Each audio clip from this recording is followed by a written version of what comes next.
সুপ্রিয় শিক্ষার্থীরা, নাম্বার সিস্টেমের আজকের এই নতুন ভিডিও লেকচারে তোমাদের সবাইকে স্বাগত জানাচ্ছি। আমি মাহবুব আলম। তোমরা যারা আমার চ্যানেলে নতুন এসেছো, please hit the subscriber button, আর হ্যাঁ, বেল আইকনটি প্রেস করতে ভুলবে না, তাহলে আমি নতুন ভিডিও আপলোড করার সাথে সাথে তোমাদের কাছে নোটিফিকেশন পৌঁছে যাবে। আর অলরেডি যারা সাবস্ক্রাইব করেছো, থ্যাংক ইউ সো মাচ।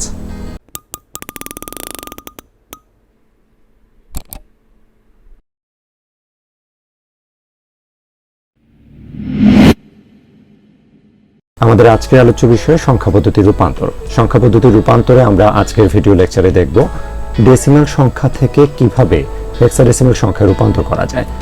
এখানে একটা উদাহরণ দেওয়া আছে। উদাহরণে একে আমরা একটা ডেসিমাল সংখ্যা পাচ্ছি, যেটাকে হেক্সাডেসিমাল সংখ্যায় রূপান্তর করব। আমরা জানি ডেসিমাল সংখ্যাকে অন্য যে কোনো সংখ্যায় রূপান্তর করতে গেলে যে সংখ্যায় আমরা রূপান্তর করব সেই সংখ্যার ভিত্তিটা দিয়ে আমরা কাজ করি। এখানে যেহেতু একটা পূর্ণ ডেসিমাল সংখ্যা দেয়া আছে, এটাকে হেক্সাডেসিমালে রূপান্তর করতে গেলে হেক্সাডেসিমালের ভিত্তি 16 দিয়ে এই ডেসিমাল সংখ্যাটাকে আমরা বারবার ভাগ করে যাব। যতক্ষণ না ভাগফল শূন্য হচ্ছে ততক্ষণ ভাগ করে যাব, আর ভাগশেষগুলোকে আলাদা করব আমাদের রেজাল্টের জন্য। আমি করি, তোমরা দেখো, মোটামুটি তোমাদের কাছে ক্লিয়ার হবে।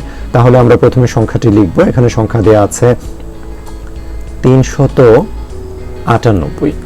এটাকে যদি হেক্সাডেসিমালের ভিত্তি 16 দিয়ে ভাগ করি, তাহলে প্রথমে আসে 16 দোকানে 32।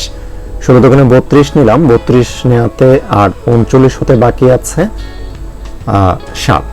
তাহলে 7 যদি এখানে বসে, এটা হয়ে গেল 78। আমরা তখন লিখতে পারি 4 16 64। 64 আছে, 78 হবে কত হলে? 14 হলে। তাহলে আমাদের ভাগশেষ হলো 14। আবার যদি 24কে আমরা 16 দিয়ে ভাগ দিই, তাহলে এখানে হচ্ছে 16 একে 16, আর বাকি আছে 8। অবশেষ থাকলো 8। তারপরে ভাগ যাচ্ছে না, তারপর আমরা একবার ভাগ দিব। এখানে 16 দিয়ে যদি আমরা ভাগ দিই, তাহলে ভাগফলটা হয়ে যাবে 0, আর এখানে ভাগশেষের জায়গায় চলে আসবে এখানে যে ভাগফলটা আছে 1, এটা চলে আসবে। তারপরে আমাদেরকে রেজাল্ট লিখতে হবে। বাট এখানে হেক্সাডেসিমালের ক্ষেত্রে রেজাল্ট লেখার আগে আমাদের আরেকটা কাজ আছে। এখানে 10 থেকে শুরু করে 15 পর্যন্ত যেগুলো আছে, এগুলোর জন্য আমরা আলাদা করে নামকরণ করতে হয়। আমরা জানি হেক্সাডেসিমালে হচ্ছে এ এর জন্য হচ্ছে 10, বি এর জন্য হচ্ছে 11, সি এর জন্য হচ্ছে 12, ডি এর জন্য হচ্ছে 13, ই এর জন্য হচ্ছে 14, এফ এর জন্য হচ্ছে 15। এই পর্যন্ত এগুলোকে আলাদাভাবে এ থেকে এফ পর্যন্ত দিয়ে নামকরণ করতে হয়। এখানে যেটা আমরা 14 পেয়েছি, 14 পরিবর্তে আমাদেরকে লিখতে হবে ই। তারপরে রেজাল্টটা লিখতে হবে নিচ থেকে শুরু করে উপরের দিকে। তাহলে রেজাল্টটা যদি লিখি, এরকম দাঁড়ায় যে সুতরাং 398 যেটা ডেসিমালে ছিল, এটাকে হেক্সাডেসিমালে নিলে অবশ্যই আমরা লিখব নিচ থেকে উপরের দিকে। তাহলে হচ্ছে 1 8 আর হচ্ছে ই। তারপরে অবশ্যই হেক্সাডেসিমালের ভিত্তি 16, সেটা দিতে হবে। তাহলে আমাদের অঙ্কটা কমপ্লিট হলো। তা আশা করি তোমাদের কাছে বিষয়টা মোটামুটি সহজ হয়েছে। এরপর যে আমরা ডেসিমাল থেকে হেক্সাডেসিমালের রূপান্তরে আরো একটি উদাহরণ দেখব। এখানে উদাহরণে যে সংখ্যাটি দেওয়া আছে, এখানে একটি পূর্ণ অংশ আছে, একটি ভগ্নাংশ আছে। কোনো একটা সংখ্যা যদি পূর্ণ অংশ থাকে, ভগ্নাংশ থাকে, তাহলে তাকে কিভাবে অন্য সংখ্যায় রূপান্তর করতে হয় তা আমরা আগের লেকচার ভিডিওগুলোতে দেখেছি। তারপরে এখানে করি, তোমরা দেখো, এখানে দুইটি আলাদা আলাদা অংশে আমাদের কাজ করতে হয়। একটা হচ্ছে পূর্ণ অংশের জন্য, আর একটা হচ্ছে ভগ্নাংশের জন্য। পূর্ণ অংশের জন্য যেভাবে কাজ করতে হয় সেভাবে আমরা হেক্সাডেসিমালে এটাকে রূপান্তর করব। প্রথমে হচ্ছে সংখ্যাটি লিখব, তারপরে এটাকে 16 দিয়ে ভাগ দিয়ে যাব যতক্ষণ না আমাদের ভাগফলটা 0 হচ্ছে, আর ভাগশেষগুলোকে আমরা আলাদা করব আমাদের রেজাল্টের জন্য। তাহলে 16 দিয়ে যদি ভাগ দেই, 24-এর জন্য যাচ্ছে 16 একে 16, আর বাকি থাকছে 8। 8 আর 7 মিলে হচ্ছে 87, 5 16 80, আমাদের বাকি থাকছে 7। 7 আর 9 হচ্ছে 79। আমরা এখানে ব্যবহার করতে পারি 4 16 64। 64 আছে, আর 79 হতে আমাদের বাকি থাকবে 15। এটা হচ্ছে আমাদের ভাগশেষ।